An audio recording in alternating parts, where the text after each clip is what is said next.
Welcome to Fly Fishing West. It's a new TV show about fly fishing. It's my passion and what I love to do.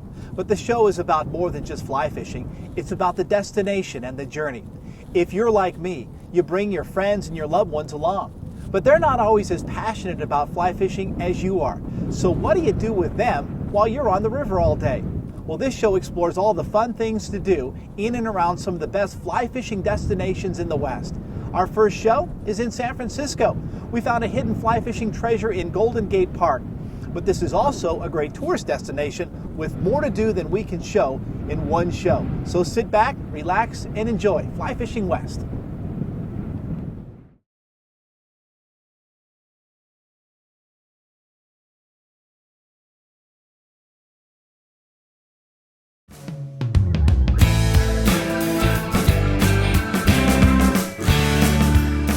Welcome and thanks for joining us. I'm Brent Cannon. Behind me, one of the most recognized landmarks in the world, the Golden Gate Bridge, gateway to one of the top tourist destinations in the world, the San Francisco Bay Area. But not many people know about a hidden fly fishing treasure right in the heart of the city. And we're going to check it out next on Fly Fishing West.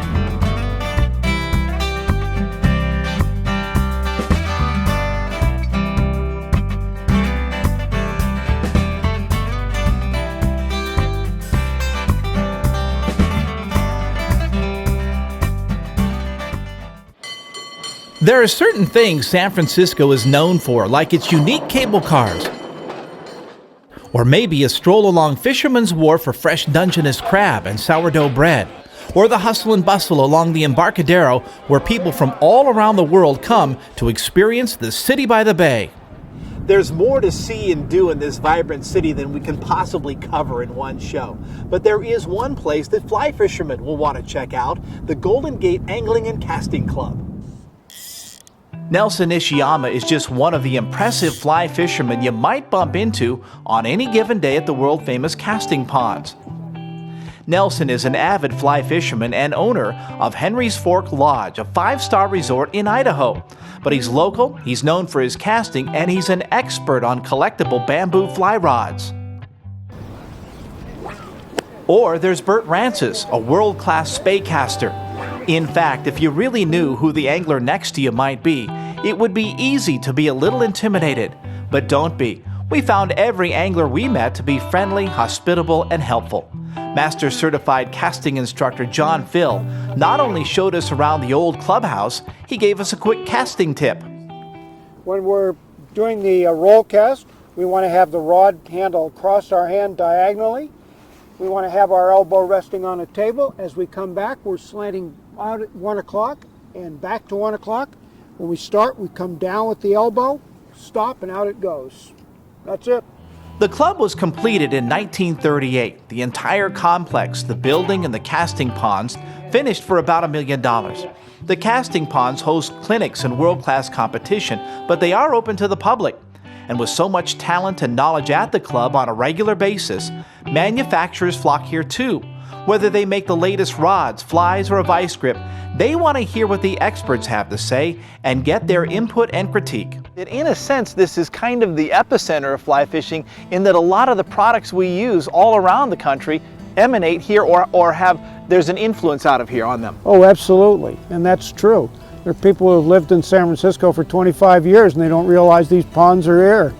And we do have, we have some of the finest rod manufacturers. We have Tim Rajeff, Steve Rajeff. We've got Echo Rods, Loomis Rods. Those people come from here. Why do they come here for that? I mean, why would they, of all places they could go to test them, why do they come to this club? Well, one of the reasons you're going to come to this club is it's got the talent, so that it's not just you standing out there by yourself. If you're testing something, you've got a lot of people here who can critique it. What is it about fly fishing that you like? Again, you've been doing it for years, but what keeps you coming back and going out to the rivers, lakes, and streams, or even to this casting pond? No, it's just, it's the best tranquilizer in the world, you know. You meet all great people, wonderful people. It's a sport that's timeless, and you can do it till you're 90 years old. We have some people out here 4 and 5, and all the way up. I had an 85-year-old student about 6 weeks ago.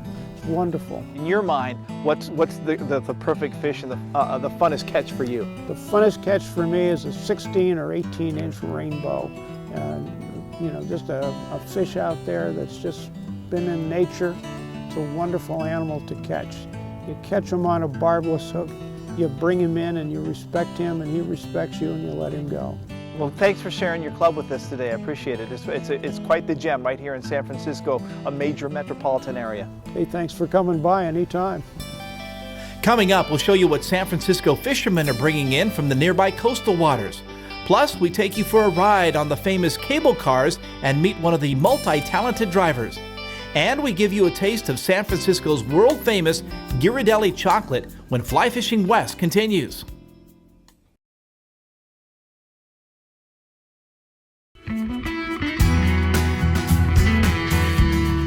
So here's one of the first things you want to do when you come to a river to fish. Just stop for a minute and look around. See what's in the air. Listen. See if you can see any fish feeding out there. Then you'll know where they are. Are they down deep or on the surface? And here's what you can do. Just come to the river, pick up a rock, and turn it over, and look what's on there. You see these little things? These are little bugs in their little cocoons. And they'll come out and hatch later in the day. But by knowing what kind of a bug that is, this is called a nymph, you'll know what kind of fly to put on for bait.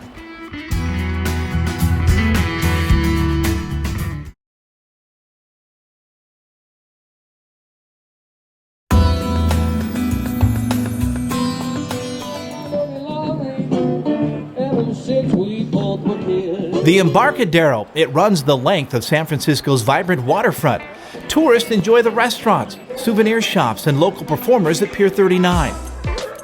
But some of the most famous performers are the sea lions that love the sun and the attention they get while lounging on the docks reserved just for them. Just down the Embarcadero is Fisherman's Wharf.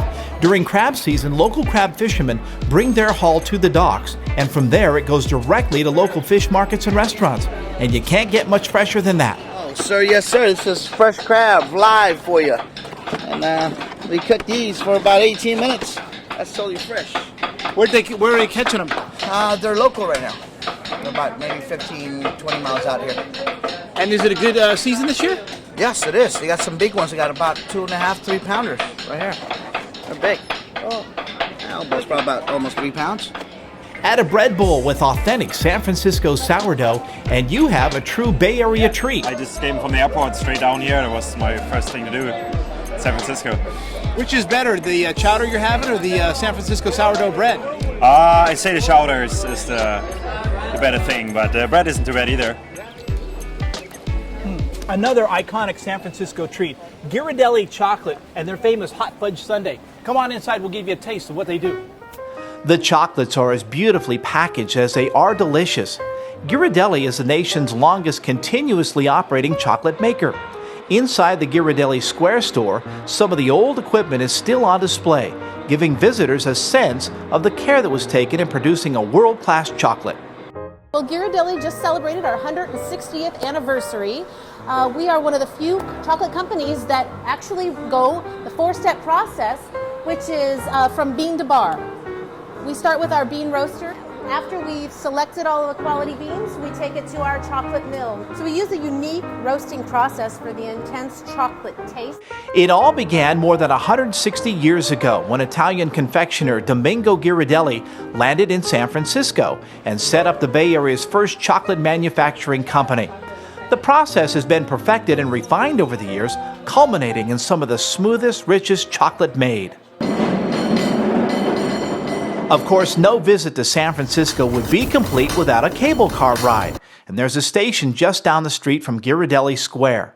San Francisco cable cars are the only mobile national monument in the world, and they're the last manually operated cable car system still operating in the world. San Francisco began a complete overhaul of its aging system in 1979.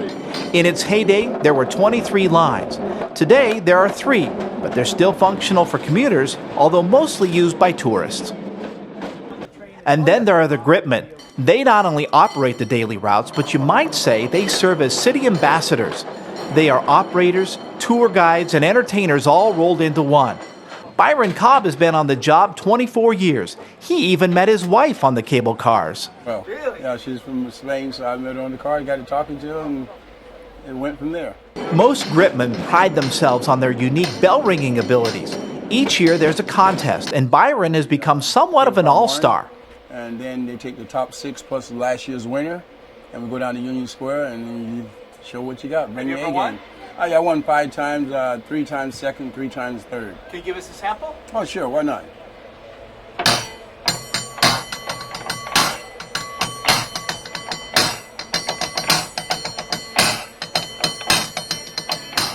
The world-famous cable cars, definitely a San Francisco treat. Up next, but that's a very collectible and probably pretty usable rod. we go back to the casting club where our expert on bamboo rods takes a look at the rods that my grandfather used.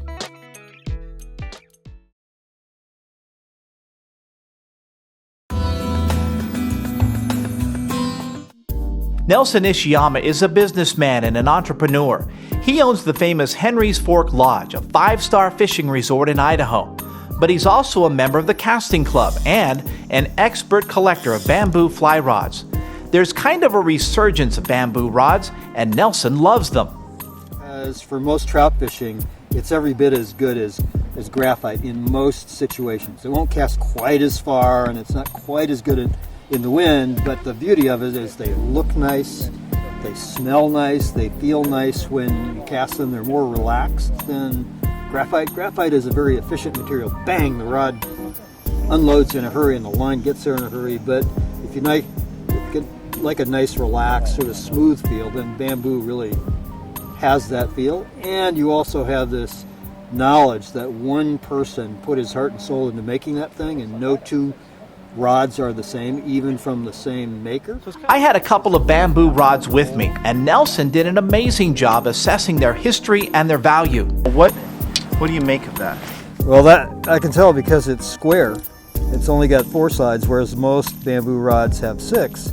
That this was made by a guy named Bill Edwards back in the 30s, 40s, or 50s. But that's a very collectible and probably pretty usable rod. Nelson loves to collect, but he says, use the bamboo rods. Don't just put them on display on a wall. And he showed us some of his rods, which he still uses. Fish.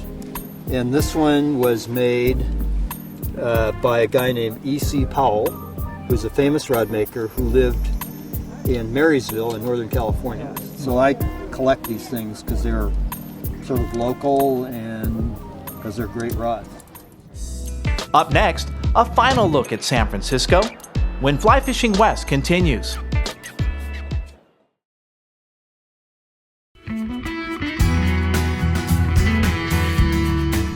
When the fly line leaves the water, we basically stop the rod. And when we do that, we get a nice tight loop behind us and we get a nice tight loop in front of us. It's aerodynamic, which means it cuts right through any wind that's out there.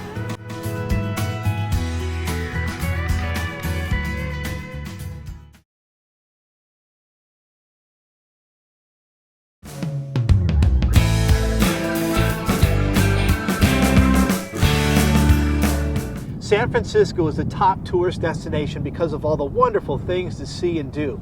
But we found a hidden treasure in Golden Gate Park with a wealth of information and resources for fly fishers. We leave you now with some more sights and sounds from beautiful San Francisco, and we look forward to our next adventure on Fly Fishing West.